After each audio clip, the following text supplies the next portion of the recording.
এভাবে পাঙ্গাস মাছ রান্না করলে অনেক মজার হয়। তাই আমি আপনাদের সাথে শেয়ার করতে চলে আসলাম। আজ আমি নদীর বড় পাঙ্গাস মাছ কিভাবে টমেটো দিয়ে, ধনিয়া পাতা দিয়ে কারি করলাম সেটাই আপনাদের সাথে শেয়ার করছি। Welcome back to this channel লিমাস জার্নি। তো বন্ধুরা, সবাই কেমন আছেন? নিশ্চয়ই অনেক ভালো আছেন। আমিও অনেক ভালো আছি।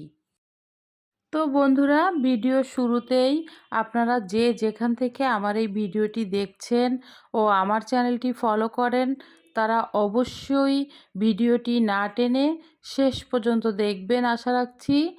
আর যদি আপনাদের ভিডিওটি ভালো লাগে, আমার চ্যানেলটিকে লাইক কমেন্টস করে সাবস্ক্রাইব করে নিন এবং বন্ধু হয়ে আমার পাশেই থাকুন। তো বন্ধুরা, চলুন দেখা যাক গল্প করতে করতে কিভাবে রান্না করছি।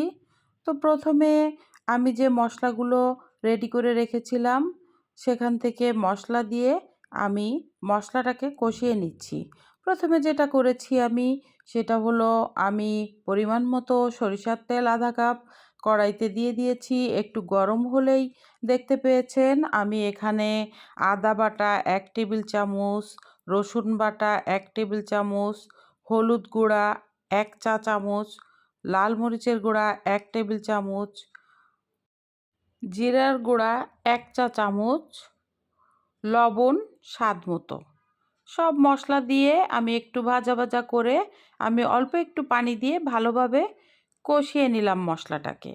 এরপর আমি যেটা করেছি, আমি আগে থেকে অফ ক্যামেরায় ধুয়ে রাখা মাছের টুকরাগুলো আমি মশলার ভিতর দিয়ে দিয়েছি। দিয়ে আমি ভালোভাবে নাড়াচাড়া করে আমি কষিয়ে নিচ্ছি।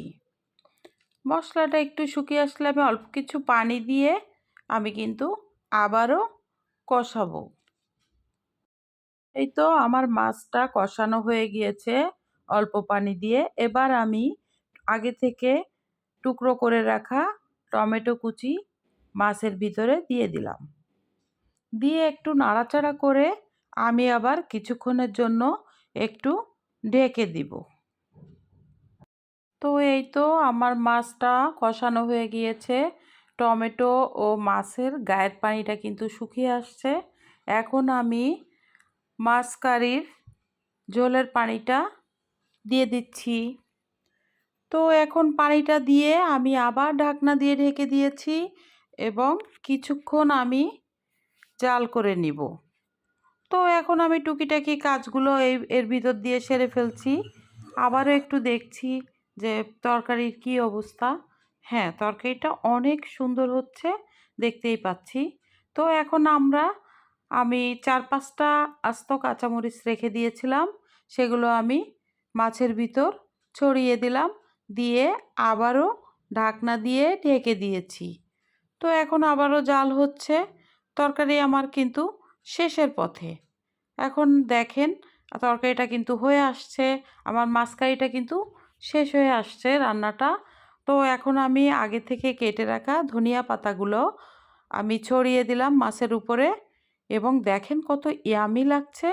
আর আমার গরম মশলা, আমার স্পেশাল একটা গরম মশলা আছে, সেই গরম মশলার গুঁড়িটা আমি তরকারির উপরে দিয়ে দিয়েছি। তো এখন আরও ইয়ামি ইয়ামি লাগছে। দেখেন আমার মাছ কারিটা কত সুন্দর হয়েছে। তো এখন আমি একটা সার্ভ করার ডিশে মাছগুলোকে ঢেলে নিয়েছি। এখন আমি একটু কিছু অবশিষ্ট ধনিয়া পাতাগুলো মাছের চারপাশে দিয়ে দিলাম। দেখেন কেমন হয়েছে আমার মাছের কারিটা। তো যারা আপনারা পাঙ্গাস মাছ এভাবে টমেটো ধনিয়া পাতা দিয়ে এখনও পর্যন্ত ট্রাই করেননি, বাসায় অবশ্যই একবার ট্রাই করবেন। আর যারা খেয়েছেন তারা অবশ্যই এই মজাদার রেসিপির কমেন্টস করতে ভুলবেন না, কে কে খেয়েছেন এভাবে রান্না করে। তো আশা রাখছি আপনাদের ভিডিওটি ভালো লেগেছে। ও হ্যাঁ বন্ধুরা, যারা আপনারা এখনও সাবস্ক্রাইব করেননি তারা প্লিজ সাবস্ক্রাইব করে দিন। Thanks for watching this video.